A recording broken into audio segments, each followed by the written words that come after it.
थेट जाते आता चर्चगेट परिसरामध्ये आपल्या प्रतिनिधी भाग्यश्री प्रधान आचार्य आपल्या सोबत जोडल्या गेलेले आहेत। भाग्यश्री, चर्चगेट परिसरामध्ये तुमच्या मागे देखील आपण पाहतोय स्पेशल कमांडो त्या ठिकाणी दाखल होण्यास सुरुवात झालेली आहे। अधिकचा बंदोबस्त मुंबईत मागवण्यात आलेला आहे।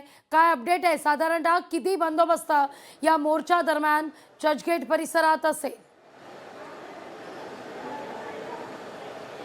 नक्कीच आपण बघतोय की माझ्या मागे आता पोलीस तैनात करण्यात आले आहेत। रेल्वे पोलीस आहेत, त्याचबरोबर स्पेशल फोर्स देखील मागवण्यात आलाय, जेणेकरून अनुचित प्रकार काही घडला तर ते लोक त्याला हँडल करू शकतात। प्रचंड मोठ्या प्रमाणात गर्दी होणार आहे, त्यामुळे ही गर्दी हँडल करणं खूप कठीण आहे। जसं चेतन म्हणाला की महत्त्वाचे रस्ते आहेत आणि हा जो मुंबईचा महत्त्वाचा परिसर आहे तिकडे मोर्चा काढला जातोय।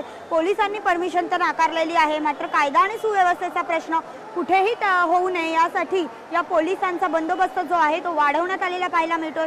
साधारण दंगल पथक असेल, त्याचबरोबर स्पेशल फोर्स असेल, हे देखील इथे पाचारण करण्यात आलेले आहेत। आणि चर्चगेट स्टेशनला विशेष आहे, त्याचं कारण आपण बघतोय की राज ठाकरे स्वतः दादर लोकल पकडून चर्चगेटला येणार आहेत आणि त्यानंतर चर्चगेटवरनं ते जाणार आहेत अशी माहिती मिळते। त्याच्यामुळे चर्चगेटवरनं ते जेव्हा येतील त्यावेळेला कोणताही प्रकारे त्रास होऊ नये, कारण शेवटी आपण महाराष्ट्र राज्यात राहतो। आपण बघितलंय की अनेक वेळेला राज्याची जी संस्कृती आहे ती अत्यंत वेगळी आहे। आपल्या कोणी आजारी असलं तरी आपले नेते एकमेकांना शुभेच्छा देतात, लवकर रिकवर होण्यासाठी शुभेच्छा देतात। आपण काल देखील एक हे बघितलंय, संजय राऊतांच्या बाबतीत मुख्यमंत्र्यांनी फोन केला होता त्यांना।